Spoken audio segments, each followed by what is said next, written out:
Hi, everyone. I have a fantastic episode for you today. I speak with international cello star Zlatomir Fung. Let me tell you a little bit about him. Zlatomir burst onto the scene as the first American in 4 decades and the youngest musician ever to win first prize at the International Tchaikovsky Competition Cello Division.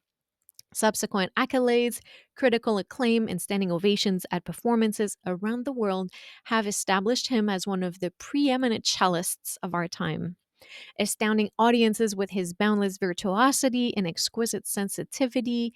Zlatomir has already proven himself a star amongst the next generation of world class musicians.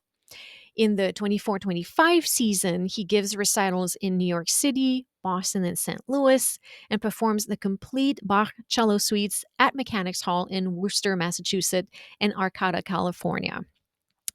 He joins the orchestras in Rochester, San Antonio, and Billings, among others. Internationally, he's going to perform in Europe and Asia with the London Philharmonic, Barcelona Symphony, and others, and offers a recital tour of Italy. In March, there's going to be the release of his first album, a collection of opera fantasies and transcriptions for cello and piano. Zlatomir served as artist in residence with the Royal Philharmonic Orchestra for the 23-24 season.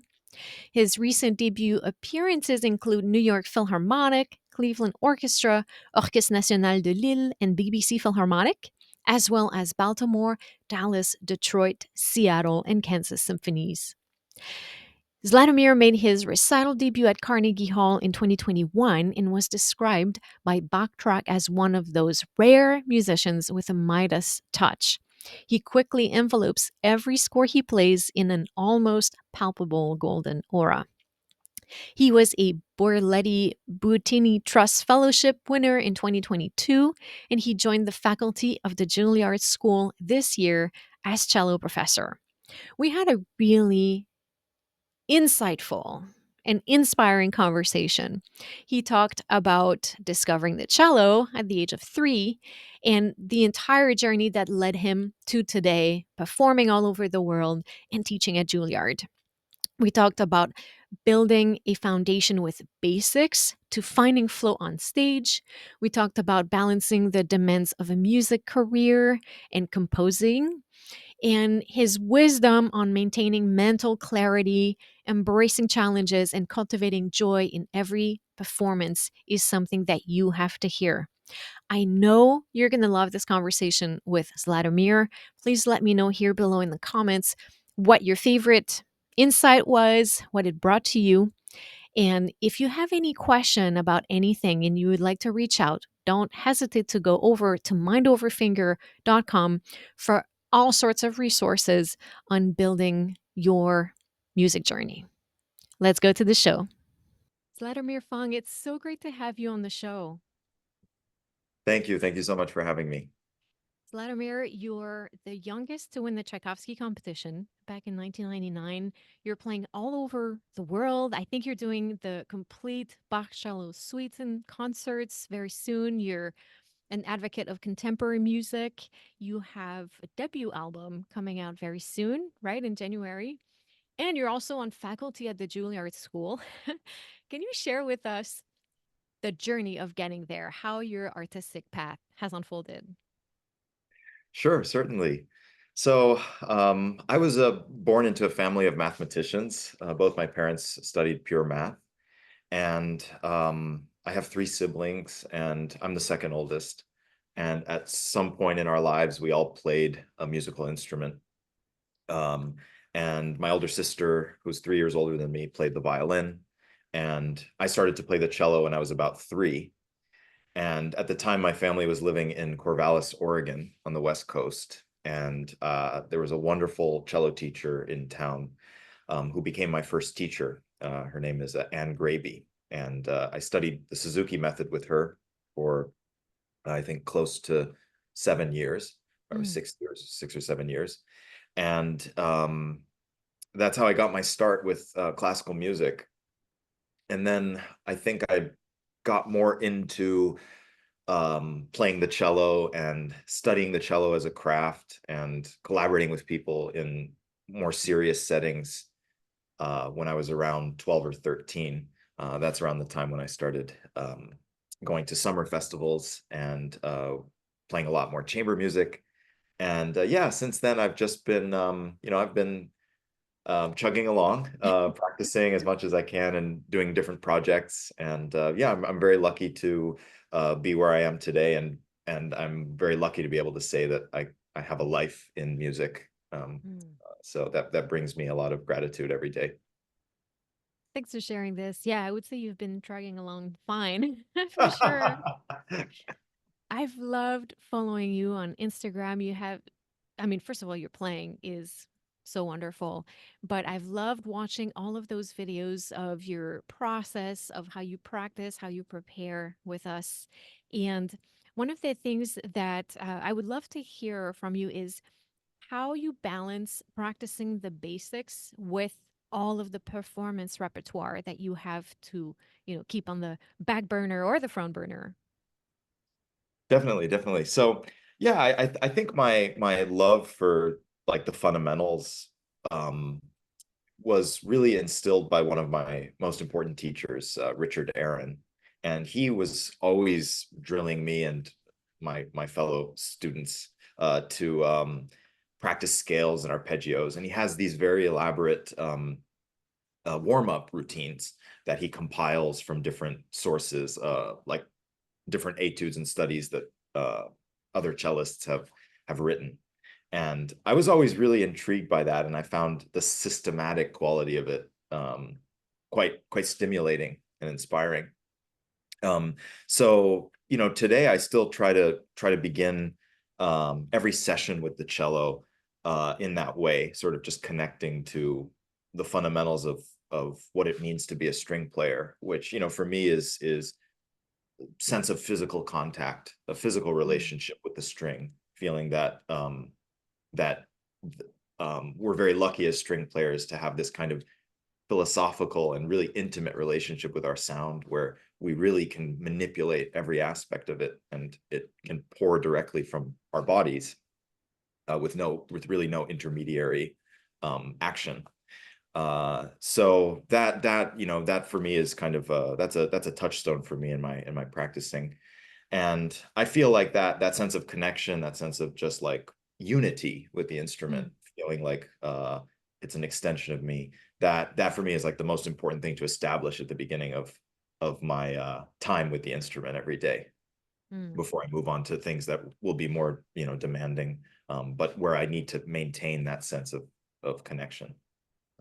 And I agree with this. I feel the same for me that the work spent on the fundamentals extends in the time spent on repertoire in terms of saving time and just the ability to execute right away.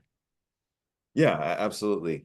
I often tell my students, and this is kind of an oversimplification, but I feel that maybe it's a helpful oversimplification. I tell them that the improvement happens in the warm up, and the implementation of the improvement happens in the repertoire.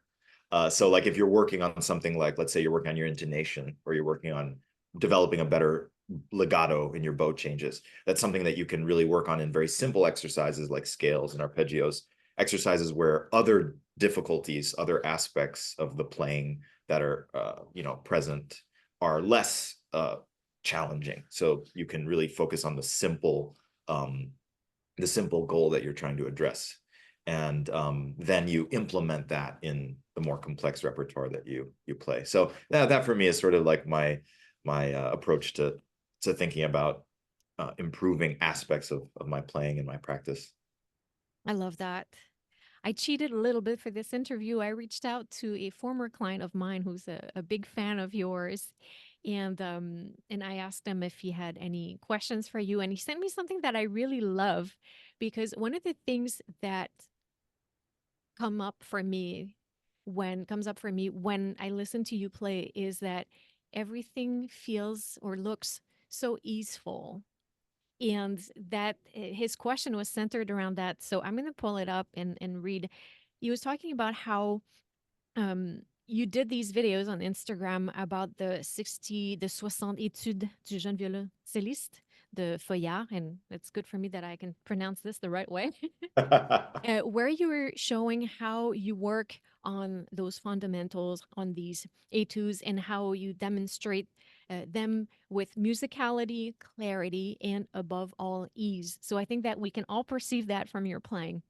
And his question was that, um, how do you take ease that you have in the basics to the more challenging performance repertoire? And that's one of the questions that I hear so much from people all over the world, is how to take ease that we have in the easier things and translate that into the more difficult repertoire. Mm.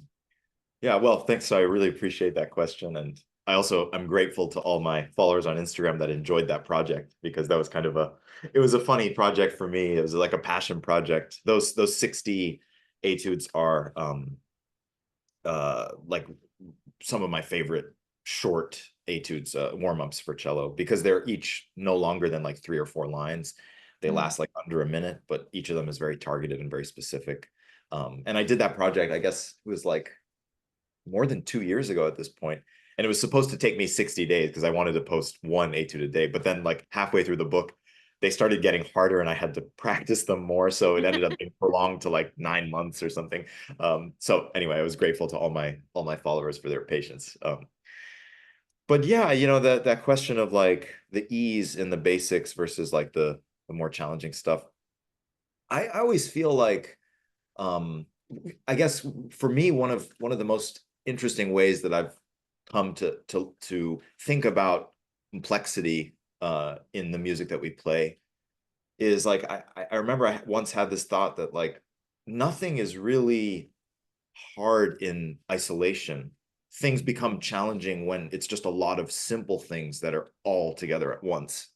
Yeah. And when we're asked to do like 10 simple things at once, then it becomes somehow demanding, And so, I had this thought that like, well, if all of those quote unquote simple things, nothing is really truly simple if you want to do it at the highest level, but like Yeah. things that you can really wrap your head around, like, having a relaxed left hand, or, just changing the bow at a slow speed, things like that, things that you can practice in isolation.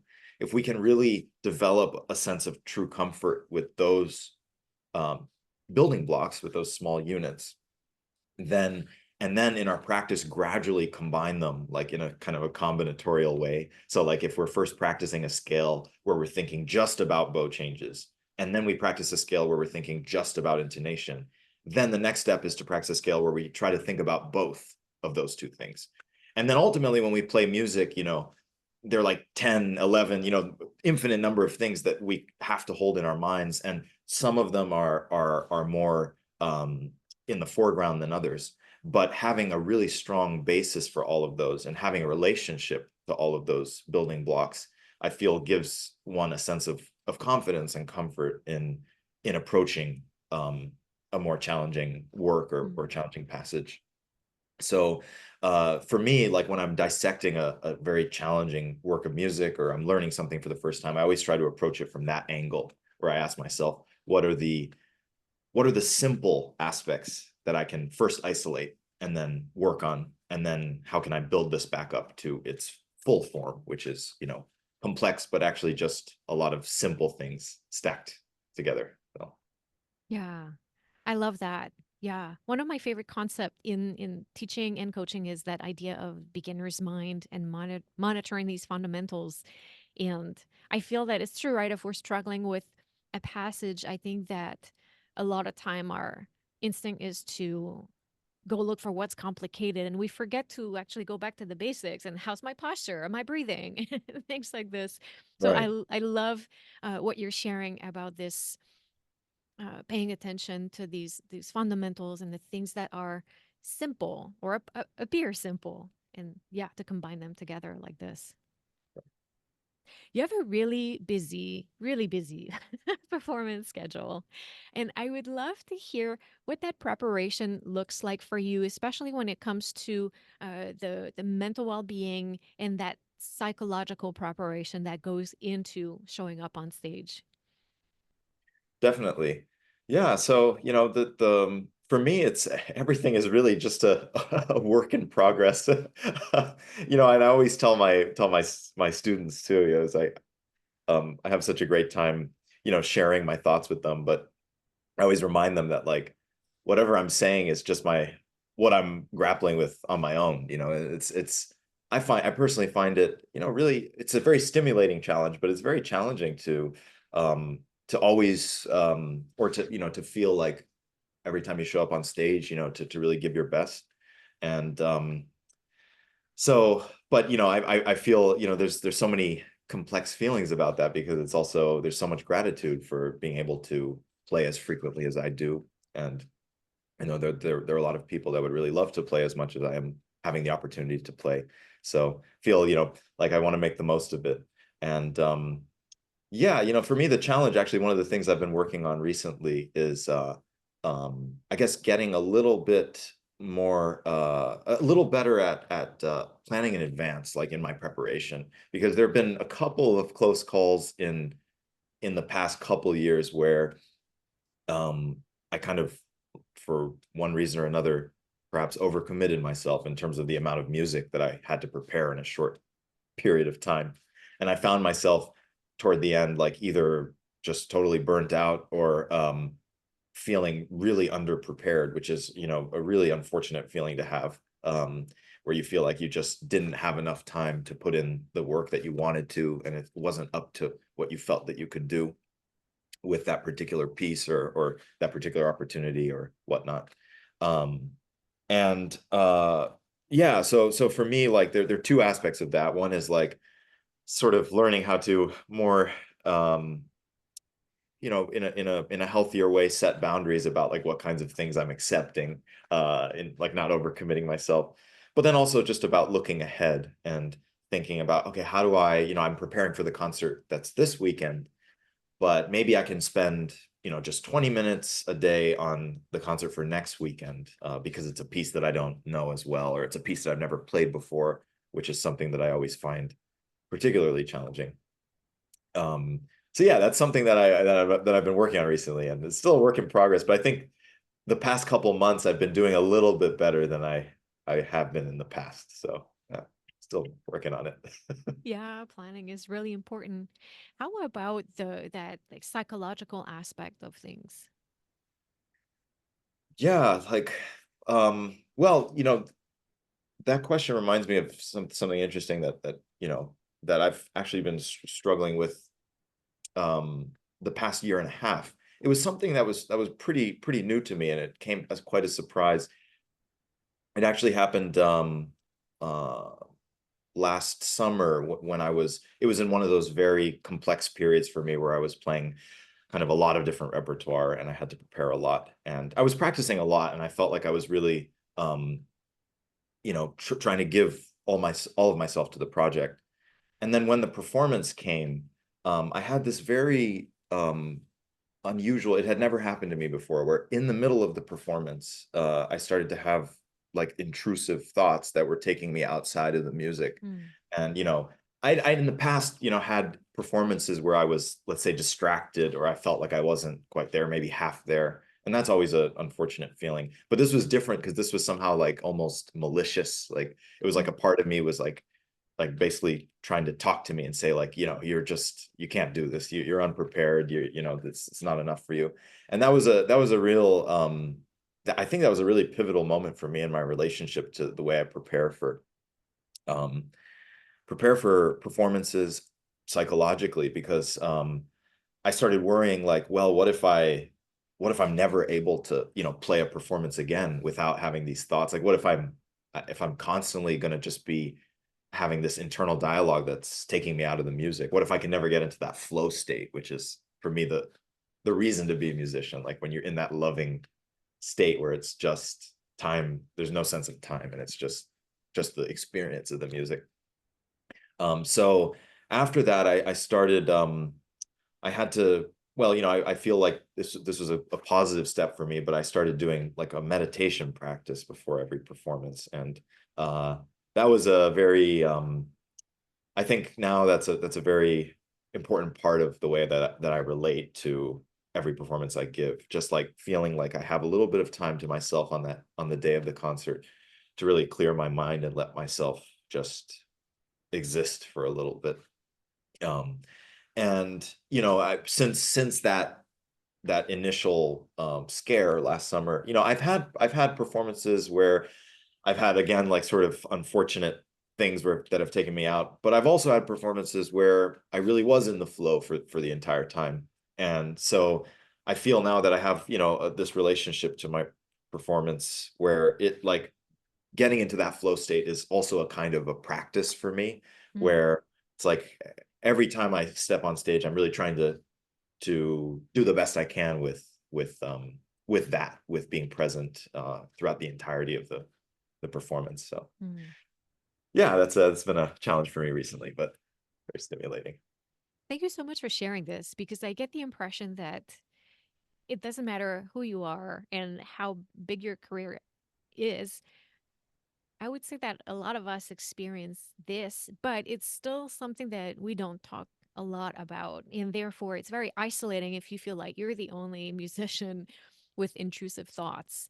And I feel that it impacts, really fantastic musicians in the way that's very negative. So I want to thank you for sharing this. Of course. And when you're talking about that state flow, one of the questions I hear the most often is like, how does one get into flow? W- what does that look like for you? Um, and I know that it's very difficult to explain and describe. And if anyone had the perfect formula, then they would be very rich right now. but but if you know what are the elements that facilitate that entry into flow state for you, would you mind sharing with us? Definitely, definitely. So yeah, I found, that what's interesting is, especially in the past year, as I've observed sort of which performances, after the fact, of course, but like which performances I've been able to be really present and which performances I haven't been able to be as present. I find that there's kind of a correlation between the sort of preparation that I did for the concert. Mm, It might not necessarily be how much I put into it, but it was the kind of attention that I gave to the music.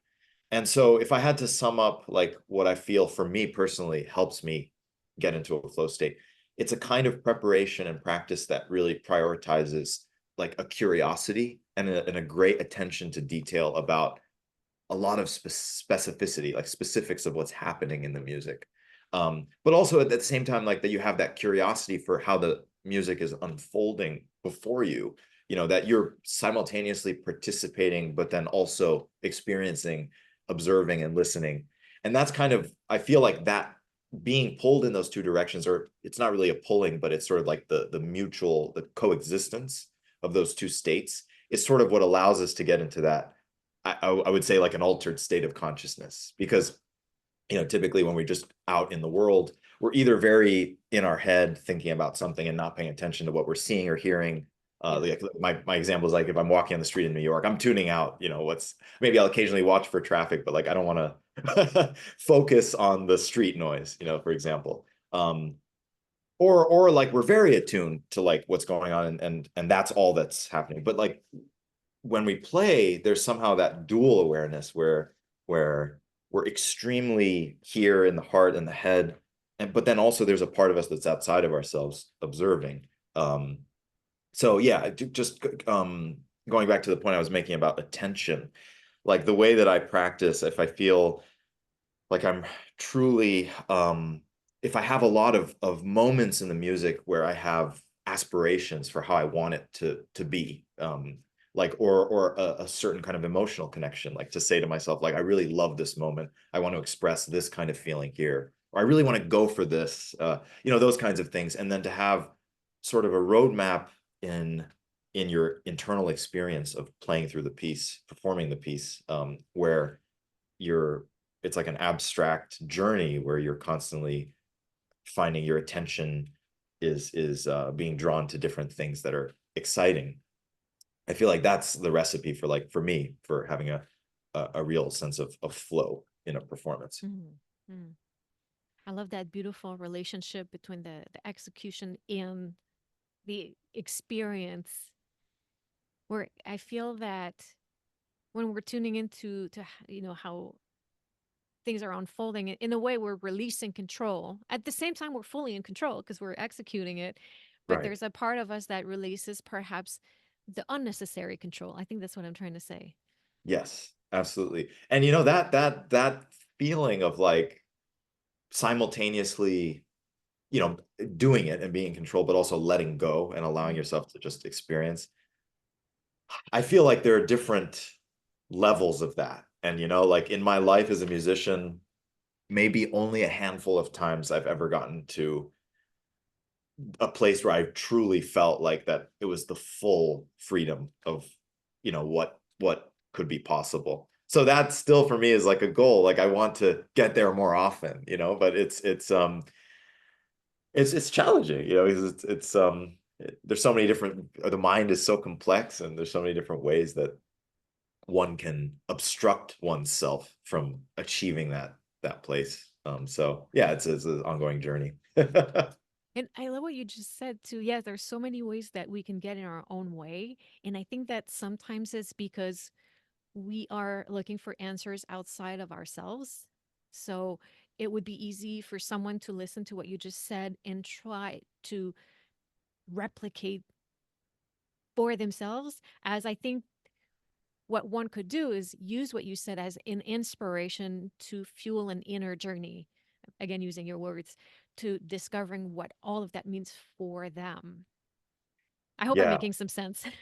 No, that makes it's absolutely true. It's so true. And I feel like that connecting to another thing is like that's what's kind of so difficult about teaching a string instrument or teaching any instrument is that like you as a student only you know truly like the complexity of your internal world, both physically and emotionally and mentally.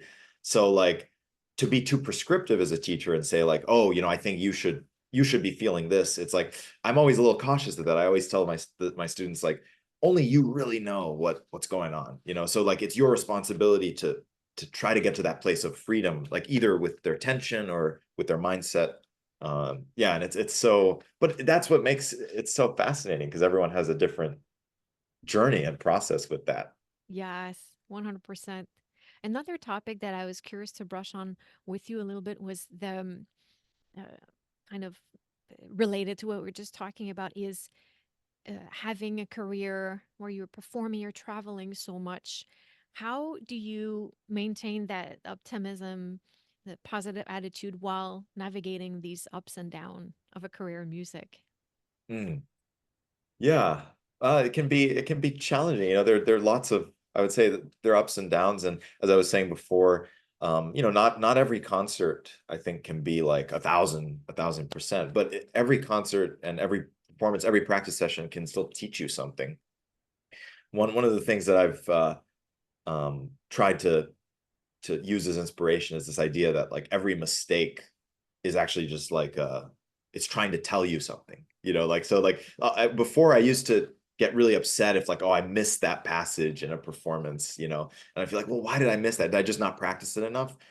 But recently I've been thinking like well if I missed it there must be like kind of a reason, like maybe that passage is trying to tell me that I need to like change my bowing, or maybe I need to just spend more time with it, or maybe I need to change my fingering, or maybe I need to think about something else instead of thinking about the technique there. Maybe I need to think about the phrase, you know. and Hmm. and there's always something that you like subliminally are trying to teach yourself through your experiences on stage. And I feel particularly to emphasize the point that like it really for me is performance is so essential, because I feel like there are things in that moment, you know, when you're in that flow state and when the things take you out, like the mistakes, and those are the things that actually they teach you so much more than really any practice session could. Right. Yeah. And that's why I always say to people, like, you gotta put yourself out there even before you're ready. You know, you gotta play and get the mistakes out there and perform and really get that feeling of what it's like. That a performance is sort of like um, it's sort of like a commute in the sense that like Yeah. it's a roadmap, and by the 50th time, by the 50th time, you not only know exactly what time you need to leave the door, like how long it'll take door to door, but you also kind of know like when you need to switch lanes and like how long this red light will be and like when the, Yeah. pedestrian. And it's like, not to get too analytical about it, but I feel like that journey of playing through the music is kind of like it's a path, and if you the more you feel familiar with that path, the more you can actually be free within it. And it's like if you've walked that path before, then you can walk it in different outfits and in different weather. And and it's like that's how every performance is still different. But there's that sense of also that familiarity and newness. It's kind of like that again, that the paradox. It's like Yeah. you're listening and doing, but it's also familiar and new at the same time. Yeah. Yeah, I love that, and it's very connected to what you were saying earlier in terms of the intention or the presence that you have when you're practicing, and how that impacts that state of flow. It's like I always say, if I think that one thing that professionals master often is that ability to bring that stage presence in the practice room, so that the sort of state that you're in as you're practicing is not so different than the state you're in as you're performing, so that when you hop on stage, it's not 100% foreign. It might look different and sound different in your practice room, but the internal state is more similar. So I think that for people to cultivate that ability to bring the stage in the practice room, so that when you go to the stage and you commute to the stage, once you're there, it doesn't feel like a completely different experience, and you are yourself not a different person, is one of the best ways to um, facilitate that entry to flow state, or feeling comfortable on stage. Yeah, I totally agree. Yeah, yeah. It's and that feeling of like bringing the stage to your practice room and really like going for it, like especially in terms of musical ideas or intensity levels.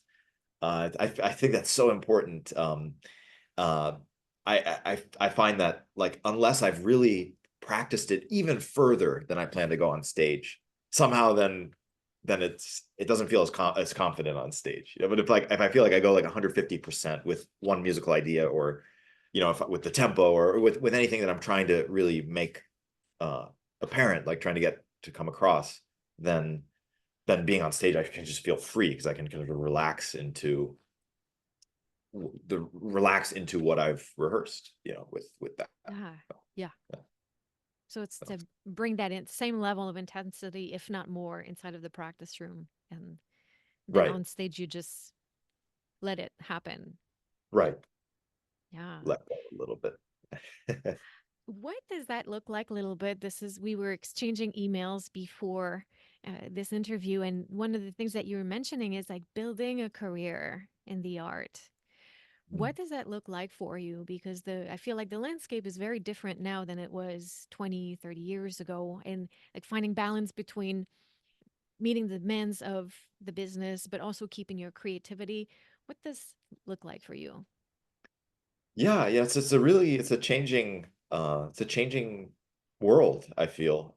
Actually, I particularly find that since the pandemic, going around and traveling to a lot of different places, audience attendance is not, I don't think it's what it used to be. It's somehow it was affected, and I think that might not necessarily be a bad thing. It's just a change, and it's kind of like a mistake that happens on stage. It's like it's trying to tell us something. And I have hypotheses and things that I wish I saw more in the music world. But of course, only I can only focus on the things that I can do personally. Um, I personally feel like nowadays, of course, there's social media and the desire for people to see the human side of things. And Yeah. I try to emphasize that a lot in my approach to social media, like posting stuff that I try not to do any edits. I don't do any like sound enhancement. And I like to show moments of like working or things that are funny that go wrong, and just feel like there's a human connection. I feel like that there's so much PR out there that's very sanitized, and it kind of presents this image of people that it it it it's not that it's bad, it can often be also very inspiring, but for me, that's not the most interesting part. The most interesting part is like what's actually, like what's interesting is like, well, what kind of thoughts are you having like on stage? Like, are you also struggling with X, Y, and Z? Like this kind of thing is really interesting to me to talk about. Or like, how do you approach, um, you know, if something if let's say like a bowing doesn't work, like how do you approach that in your next practice set? How do you practice the day before a concert versus the day of a concert? Like things like that. Those are, I feel like, really interesting things to share with people. Yeah. And then of course there's also like, what are we doing with concert programming, whether it's too long? Those are all questions that are interesting. Personally, I feel like one of the things that should be brought back is the idea of um, performers playing their own music. Mm. And it's funny because that used to be such a common thing in the 19th century in classical music. And then it really kind of faded out, I think, in the 20th century as you got these performers who like had bigger and bigger careers. That concept, I think, of like, like jet setting and going to Asia and then South America. It's like that just wasn't a thing in the 19th century because it wasn't technologically possible. Yeah. So as a result, even the very best, most renowned players, let's say in Europe, uh, they had a limited number of concerts. They did other things, they taught, and they had a lot of time to compose. And I think that's how we know their legacies today. People like Liszt, and on the cello, people like Popper and Piatti. These are people that I really admire. Um, and it's funny because that sense then also of like the artistic individuality is so much stronger if you're also playing your own music. I think that's what classical music lost compared to popular music. Because in popular music, it's practically unheard of for an artist not to write their own music or have music that's unique to them. Let's Yeah. say maybe they collaborate with someone else, but or they write their own lyrics or something. But something about the music that they mainly do is very much a personal expression of themselves. And for us in classical music, it's entirely the opposite. Yeah. We're always expressing other people's uh, deepest feelings, which is also very interesting, of course. But I feel like there's more room for Yeah. for us to also write and play and stuff. So And I've been writing more recently. yeah, correct me if I'm wrong, but isn't there, you wrote one of the pieces that is on your upcoming album, correct? Yeah, well, yes, that it was a so my upcoming album is a opera fantasy album. It has Mm. like all like operatic fantasias. And I did one of the, I guess you could call it an adaptation of Leos Janáček's opera Jenufa for cello and piano. So I Very great wrote choice. yeah, this 15-minute fantasy, and I've performed it a couple times, and it's always brought me a lot of satisfaction. I feel like there's a particular kind of fun to playing something that you've written because it actually really takes the pressure off. Like it's like if you mess up, it's like, well, it's my piece. Yes. Yeah. What is your compositional process? Oh, well, for me, it's a lot of improvisation at the cello. I mainly the stuff I'm writing now is like mainly stuff that I can play because I'm interested in playing. So, for example, I'm writing these 7 concert etudes at the moment, which I'll play in a couple weeks at a recital in Korea. Um, and for writing them, I just kind of fiddle around on the cello. I think, oh, this would be cool, and I take a little note in the computer software. I write it down, and then later I kind of try to put it all together. But it's mainly thinking about like what would sound cool, what would be cool, what would be fun to play in a Mhm. larger context, what would show off the cello in a way that's interesting to a listener. Yeah, so it's a lot of improvisation at the instrument. That sounds fun. Yeah, it is.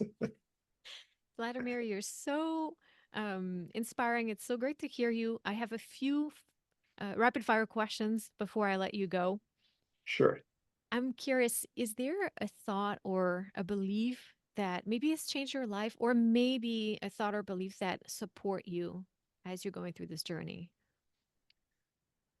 Yeah, I think well, one of the things that I often think about is and this I feel is not only pertinent to being a musician, but just life in general, is to focus on the things that are in our control.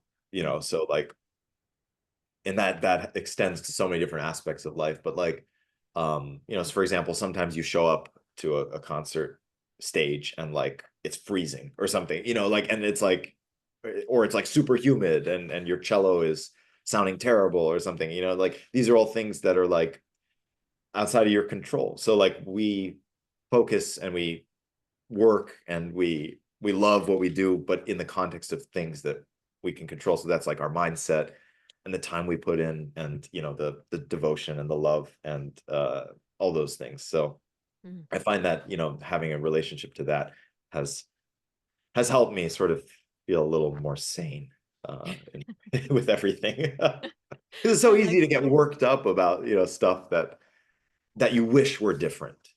It's like, Yeah. I really wish that this, but you just do what you can, and have faith and trust that things will work out the way that they're supposed to. I like that. Kind of in the same vein, I mean, anyone who reads your bio can see that you must have many, many healthy habits. You've won many competitions. You have a really great career trajectory. So I know that you have a lot of really great habits. But is there one in particular that you think um, is really helpful for you, has contributed to your success?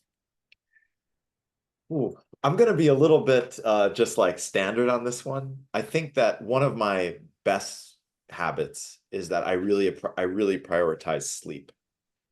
All throughout my life, I've always really valued my sleep, like, and for most of my recent life, at least, I've been able to get 8 to 9 hours of sleep every night, and I'm very lucky that, of course, I have a job that allows me to do that for the most part. I know not everyone has that luxury, but I always try to prioritize my rest, and I feel like that helps me be clear and productive in my work. Yeah, I mean, we know the impact it has on all of the cognitive processes, and also, of course, you know, keeping us energized and active, physically healthy. So that's a Right. great one. Absolutely. For the people who are dreaming of a career that resemble yours, can you tell us a little bit about what that life looks like? Definitely. So I live in New York City. I'm very lucky to live in New York City. And I have a like a small apartment here, and that's where when I'm at home, I'm usually just practicing. I'm teaching at Juilliard, so when I'm back in the city, I'll go, like later today, for example, I'll go see a couple students at school. Um, and other than that, just kind of responding to emails, doing all sorts of normal stuff. That's like a day at home. And that happens, like for maybe like every week I'll be at home a couple days. And then over the weekend I'm usually traveling. So that's like me being on a plane and then like being in a hotel room, but it's sort of a lot of just a lot of personal alone time, I would Mm. say, with the instrument and just with oneself. Um and then the rehearsals, of course, if you're working with an orchestra or you're collaborating with a pianist or chamber music. Um but yeah, I try to keep my schedule kind of stimulating. Like when I'm back, one of my big hobbies is cinema. So I Mm. try to go to the movies when I'm back in New York, which is it's great because there are a lot of theaters here. And I try to go to concerts with my colleagues when they're playing in New York. There's also a lot of concerts here. So yeah, but it can be kind of an isolating lifestyle sometimes. So I have to make a point of scheduling time on Zoom with my friends to catch up with them, and of course speaking with like family members and loved ones, like to really make a point of that, because it's easy for it to sort of just slip away. Yeah, yeah. What's interesting too is I often feel like when there's guest artists visiting, a lot of orchestra members might be shy to go talk to them because sometimes you feel like, well, they're very busy. They want to have their own space. When I think at times maybe they would welcome a friendly face or conversation. Absolutely. No, I'm always so grateful, like for example, if I'm able to um go out for a meal with a member of the orchestra who's a friend, or like to see people that I know in a city where I'm traveling. That's always really, really nice. Yeah, that's a good reminder for me to not assume they want their space. Maybe they would like a nice chat, right? Right, right. Is there a performance that has stayed with you throughout the years? And if so, why? Yeah, well, I think there are there are a number of performances that like are kind of burned in my memory, but one that it's burned in my memory for a very unusual reason, which I often think about actually is I remember I was hearing this performance of there was a violinist doing I think it was the Waxman Carmen Fantasy or something. And um we were sort of playing on the same concert, I think. So I was there backstage while they were warming up, and I think we played some chamber music before, and they were finishing the concert. And so I went out to listen. And I was done, so I was just hoping to enjoy the performance and be amazed. And I remember that this person had a lot of anxiety about memory, and they had been struggling with memory slips recently. And like on the last page, they had this really terrible memory slip where basically they just completely blanked and they couldn't remember at all what happened. And they had to stop. Piano stopped. They went to look at the piano score and like refresh themselves on the rest of the piece. And I remember this. The reason I remember this actually is not because it wasn't so much like the intense like of being an audience member at that, but it was actually more just like how it didn't really bother me when that happened. Like, because it always like it was always my worst fear, like as a player, that if I'm on stage, like all the people in the audience, if that happened to me, I would feel like they were like, how could, like this, like I paid money for this, or, whatever. It's like, like that there's somehow they would be upset that that happened, like that I would be letting them down, or like failing to fulfill my side of the contract of like performer audience member.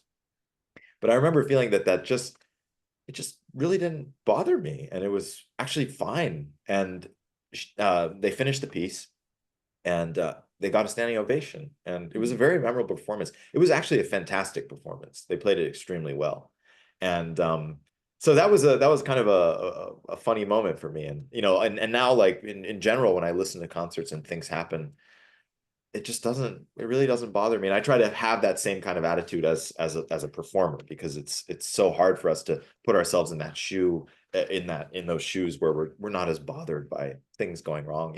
We're there to enjoy. We're there Yeah. to really just appreciate. So Yeah, it's like you're watching a human being going through an experience and right, you're all sitting in the hall sharing that together. right, right. Yeah. It's a funny one. I love that. How about a favorite tool in the practice room? Favorite tool in the practice room. Uh, I think that, I'm a big user of the tuner, and I've been critiqued by people for that, but I feel like my relationship with the tuner has evolved. Um, Often I fall into the trap of like just kind of mindlessly using it to practice, just to feel like I'm in tune. But I feel like that's not actually helping, because it sort of creates this bypass where it's like you are just making the change based on what the tuner's telling you, rather than what I feel is the real way to use the tuner, which is to listen, then see what the tuner thinks, and then feel what the difference is between what you're hearing and what the tuner is Mm. hearing, and like sort of to train your ear to listen at a finer level of granularity. So that's what I've been working on recently, especially because I've been playing a lot of Bach, and intonation is such a crucial element of playing Bach, I think, in a way that's faithful to the music. So Yeah. challenging stringed instruments with all the chords, and also feeling how like different keys have different kinds of needs in terms of the intonation and the placement of specific notes. Um, Yeah. so that's been a very that's been a fun tool to work with. So I like working with the tuner. I love that because it's really putting a lot of intentionality how you're using a tool instead of being 100% defined by the tool. If that makes sense. I think you understand what I'm trying to say here. No, absolutely, yeah. It's like kind of like that the tool is really assisting you rather than like it's giving you the answers or whatever. It's like you're using it to sort of, yeah, you already have all the ingredients, and it's just like helping you get there faster. So, Yes, yes. I love that. A very mindful approach to using the tuner. This is great. Finally, how about a quick actionable tip that the listeners could implement today in their life in general or their musical life? oh, quick actionable tip. Hmm. Well, I would say, oh, you know what's really a good one is I actually I learned this from one of my therapists who at the beginning of every session they would say, why don't we set an intention for this session? Like, what is it that you want to accomplish at the end of the session? How do you want to have a different relationship to your life after this hour we spent together? And I started thinking about how that could apply to every practice session we have too. That like just at the beginning of a practice session, we would say, what's my intention for this practice session? Maybe I want to feel more comfortable with, but like it should be something that it's like not too abstract, but also not too concrete either. It's like something like, well, I want to work on this piece with the objective of feeling that my memory, like I'm feeling really confident with it being memorized. And so like Mm, if you have that intention, then you have sort of a roadmap to follow while you're practicing. And a lot of people often ask about like why is it that their practice is unproductive, or like they feel like they're just going through the motions, that kind of thing. And maybe that would help. So yeah, yeah, this is great. Absolutely, 100% agree with that. Zlatomir, as I mentioned, you have a fantastic Instagram account. There's also a lot of videos on YouTube. You have an album coming out. Is there any, and I'm going to put all this information in the show notes for people to click, but is there anything else that you'd like to bring the attention of the listeners to? Maybe upcoming concerts? yeah, well, so please follow me on Instagram if you'd like. My handle is Z Fung Cello. And you can also check out my website. I have a schedule where with my upcoming concerts.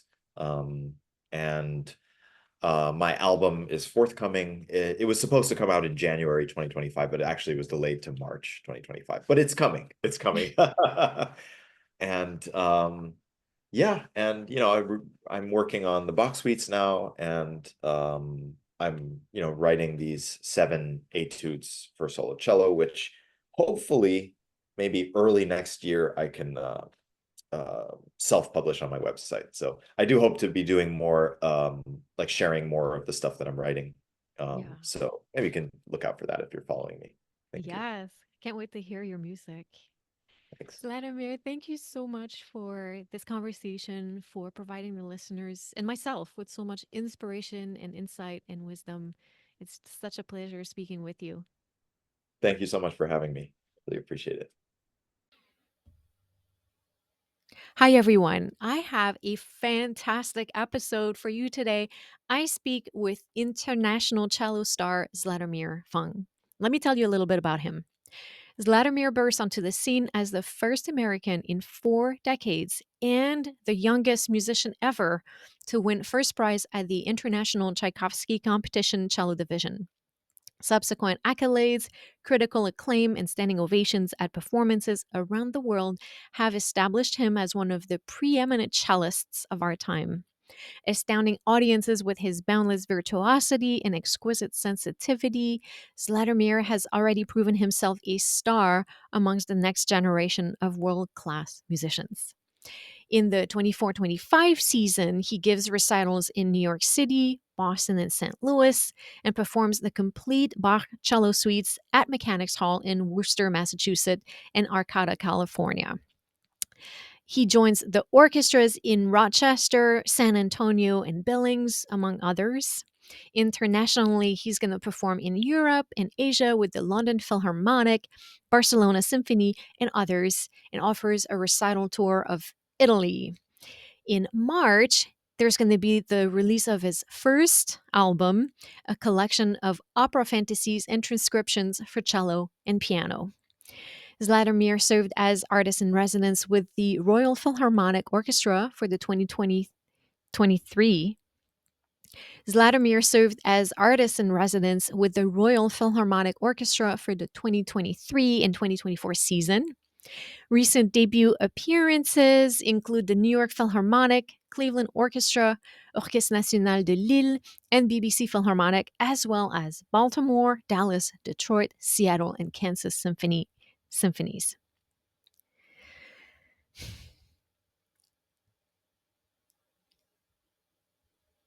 Zlatomir served as artist in residence with the Royal Philharmonic.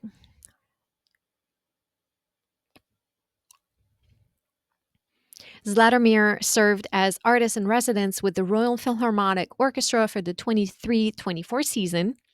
His recent debut appearances include New York Philharmonic, Cleveland Orchestra, Orchestre National de Lille, and BBC Philharmonic, as well as Baltimore, Dallas, Detroit, Seattle, and Kansas symphonies.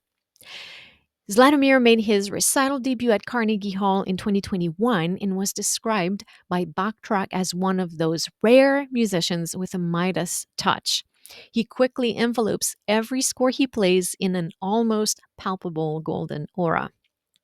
He was a Borletti Buttini Trust Fellowship winner in 2022, and he joined the faculty of the Juilliard School this year as cello professor.